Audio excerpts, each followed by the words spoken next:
Salam sejahtera Malaysia, denyut nadi suara rakyat bergema di channel ini. Jangan lupa tekan butang subscribe, like dan share. Malaysia kita punya, cintai Malaysiaku, kita jaga kita.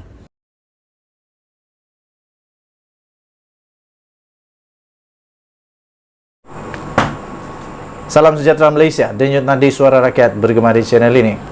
Mahathir dalam bahaya. Mahathir dalam bahaya. Kenapa saya kata dalam bahaya?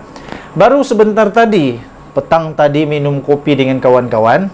Kemudian mereka tanya saya pendapat saya. Apa cerita dengan Mahathir? Saya kata, apa maksud kamu?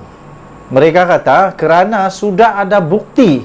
Dan SPRM sudah pun mengeluarkan kenyataan bahawa kemungkinan SPRM akan, bukan kemungkinan, SPRM sedang mencari, sekiranya, bukan mencari, sedang membuat penilaian. Itu perkataan yang lebih baik adalah sedang membuat penilaian sekiranya di dalam Opcom itu terdapat salah laku, terdapat salah guna kuasa, terdapat penyelewengan yang boleh disiasat oleh SPRM. Kerana yang kita tahu, Datuk Seri Anwar Ibrahim telah pun mengeluarkan bukti kukuh di mahkamah melalui pembelaannya. Dia mendedahkan bahawa anak beranak Mahathir terlibat dengan satu ataupun kontrak-kontrak, satu atau beberapa kontrak yang dalam laporan itu tidak dinyatakan berapa kontrak, tetapi kontrak itu bernilai lebih 200 juta ringgit secara kemungkinan direct negotiation, kerana disebut juga pada waktu itu MKD, Menteri Kewangan yang diperbadankan, ada satu share disebut sebagai golden share, di mana share ini boleh dibuat untuk buat satu direct negotiation. Dan menurut pembelaan itu, Anwar berkata bahawa Mahathir ada kawalan kepada MKD tersebut.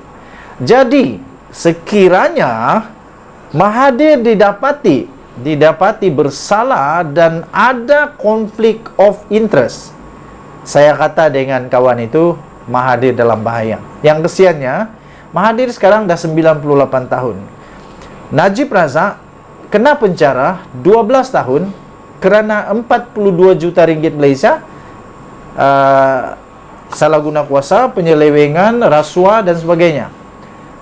Tapi Mahathir pun mungkin ada ciri-ciri itu, sekiranya dijumpai, ditemui oleh SPRM dan dibuat pendakwaan. Kalau 200 juta, entah berapa lama Mahathir boleh kena penjara. Masalahnya sekarang Mahathir dah 98 tahun. Kalau dia kena penjara, mungkin sampai 100 tahun lebih, ataupun tak habis lagi dia punya hukuman penjara, dah boleh bersiap sedia untuk ke alam seterusnya. Okey.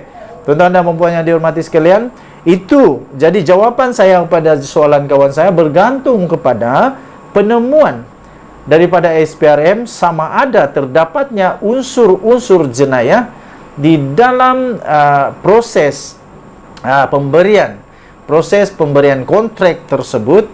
Adakah ada konflik of interest, atau adakah terdapatnya unsur-unsur rasuah, penyelewengan, salah guna kuasa dan sebagainya. Tetapi Mahathir nampaknya sekarang ini dah berdiam diri. Selepas saja Anwar keluarkan bukti itu di mahkamah, sampai sekarang Mahathir belum ada apa-apa komen.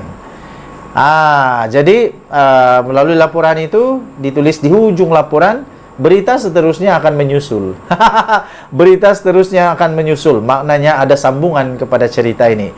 Jangan lupa untuk bersama-sama dengan saya seterusnya di dalam perkembangan terkini. Adakah Mahathir akan didakwa atau tidak? Adakah dia akan dipenjara atau tidak?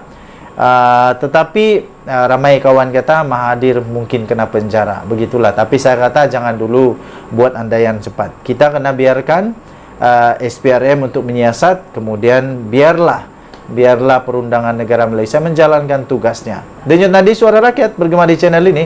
Bye-bye. Salam sejahtera Malaysia, denyut nadi suara rakyat bergema di channel ini. Tuan-tuan dan puan yang dihormati sekalian. Seperti biasa saya minat dengan misteri-misteri. Macam misteri Nusantara TV3 dulu tuh. Sekarang nih, salah satu minat saya ialah misteri mengapa orang berkuasa tak buat. Bila dah tak berkuasa, baru nak terhege-hege, nak buat, nak cakap ini, nak komen itu, kata ini tak boleh, ini dosa dan sebagainya. Tapi, waktu berkuasa dulu, selama 33 bulan di dalam kerajaan, kenapa tak buat? Apa yang saya kata ini sebenarnya, ialah tentang isu baju jururawat yang telah dikecam, dikatakan terlalu ketat, dan tak mengikuti tak ikut undang-undang yang sepatutnya lah menurut beliau. Jadi pertama, sebelum bercakap tentang itu, sepatutnya mereka ingat dulu bagaimana dengan janji yang dulu. Mana rang undang-undang yang dulu itu, yang dijanjikan itu rang undang-undang 355 itu pun tak jadi. Apalagi dengan baju pula. Yang hairannya, seperti biasa saya kata hairan, waktu berkuasa, waktu betul-betul ada kuasa, waktu betul-betul dalam kerajaan, malahan waktu itu, Tok Guru Hadi Awang pun dia ada jawatan, jawatan dia setaraf dengan menteri. Malah banyak juga menteri-menteri PAS dalam kerajaan. Tapi hairannya, tak ada pun berita, tak ada pun komen, tak ada pun komplain, tak ada pun desakan supaya baju jururawat itu ditukar. Sehingga kan komponen dalam Perikatan Nasional, Parti Gerakan, sampai mahu supaya MP PAS itu, supaya mohon maaf. Kerana ini, saya setuju juga lah, ini mungkin akan boleh membuatkan hati para jururawat ini kecil hati. Ingat, orang-orang di jururawat itu bukan hanya ada orang yang tak boleh pakai baju itu. Tapi jururawat ini terdiri daripada pelbagai suku, pelbagai kaum, pelbagai agama. Jadi, saya fikir semua jururawat ada pilihan. Dan itu bukan wajib untuk ketatkan baju itu.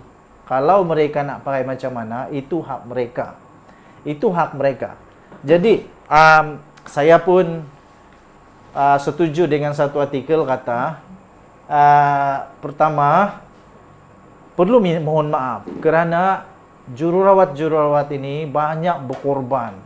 Mereka sanggup tinggalkan keluarga, tinggalkan anak-anak, berusaha sungguh-sungguh supaya ada orang yang boleh selamat.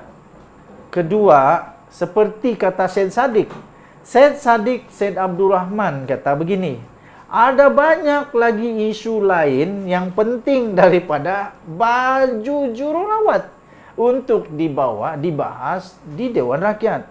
Lagi pula, tentang baju ini, saya fikir itu hak orang untuk nak pakai baju macam mana. Jadi, persoalan sekali lagi, saya berbalik semula kepada persoalan utama sebelum saya tutup. Persoalan paling besar ialah kenapa waktu dalam kerajaan berkuasa besar tak buat apa-apa. Sekarang dah tak ada kuasa, tiba-tiba nak jadi hero. Itu sebenarnya nampak seolah-olah cuba untuk mengambil kesempatan di saat kesempitan. Tapi tak apalah, itu hak setiap orang. Habis modal, Bang. Habis modal. Seperti seolah-olah ada habis modal. Ekonomi dah okey, semua okey. Tengok sekarang dah tak ada modal, terpaksa ambil baju jururawat. Kesian. Denyut nadi suara rakyat bergema di channel ini. Kita jumpa lagi. Bye-bye.